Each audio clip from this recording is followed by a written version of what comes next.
Cool. That way it's not a whole 20-minute clip. You ready? Yeah. On Caesar Lives, my whole approach to producing this record is going to be totally different from the way I've produced records in the past.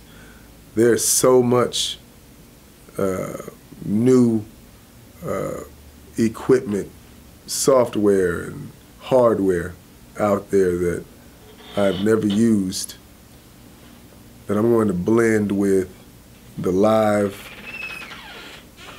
instrumentation that I'm known for. I've talked to a couple of symphony orchestras about coming into the studio with me.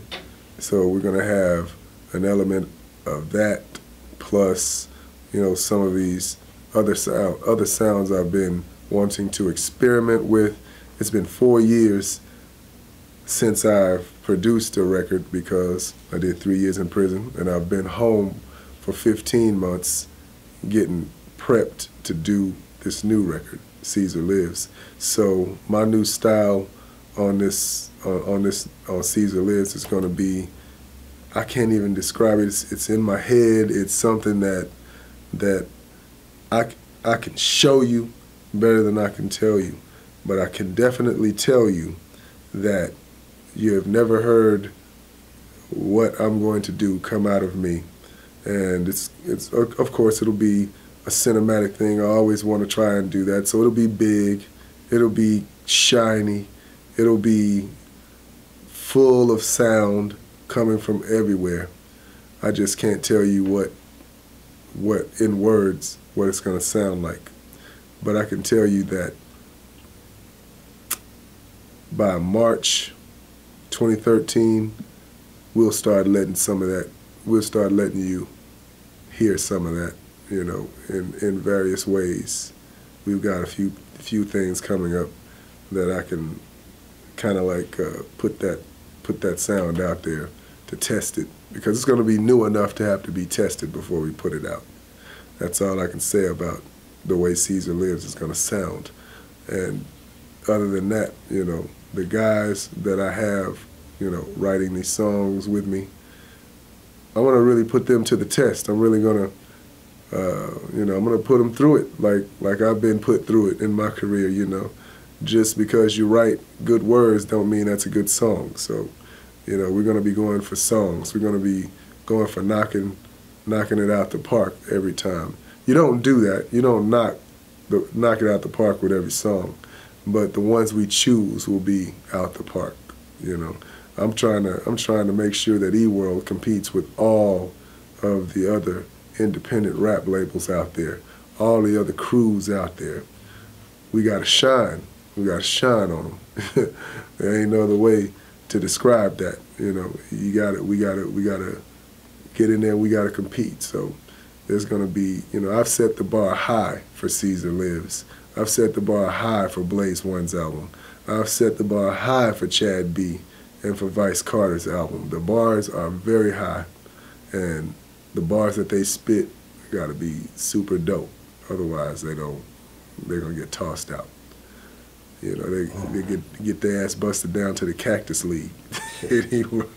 Being away from music for the past 4 years or 3 years, where's your mind at right now? Where was your mind through that 3 years as far as music goes? Because I mean, some people would probably be, you know, I'm the type that I'm either 100% thinking about it or it's not on my mind at all. I mean, I'm just curious as to. Yeah, make sure you cut all this shit in because you asked some good questions. The 3 years, the 3 years that I was locked up, I had a lot of time to think. I had a lot of time to plan. What I didn't do was think about producing records. Strangely enough, what I thought about was the business of creating a brand, a business of creating a world that really looks like eWorld is its own thing. So I did a lot of studying business law, I did a lot of typing, 5-year plans, and then I typed a 10-year plan. And understanding that the music business is not necessarily making the kind of money that I'm used to making records, but it's still making money. But understanding that I was going to be behind on things when I got out, instead of thinking about production, which I can do in my sleep, I thought about business and purposely stayed away from trying to write songs, from trying to, get into ciphers that I would hear in prison. I stayed away from all that. I did a lot of studying, a lot of writing, a lot of planning. And so when I got home, I've been home at this time 16 months. I thought it was 15, but it's 16. And this first 12 months, I was really focused on making sure I lined up all of those business plans. Went and bought a couple of businesses, bought a couple of new studios, started some other businesses, and got the right team around me. It's always about the team. It's always about who I have to execute the plan around me. I can't do it all by myself. No one can. So being that I've done music all of my life, I feel like producing records and producing music and all of that, that's a God-given thing that just gonna flow out when it's supposed to flow out. So music is not something I have to think about and obsess on all the time. It's something that kicks in when I'm in front of the equipment and I can turn it off and do other shit. Excuse me. I can turn it off and do other things. I used to be, of course, the kind of guy that wanted to talk, walk, eat, sleep, drink, defecate hip-hop. I do that, but I don't have to always be on to do that. I learned that every step I take, every breath I take is hip-hop. That's who I am. That's what I do.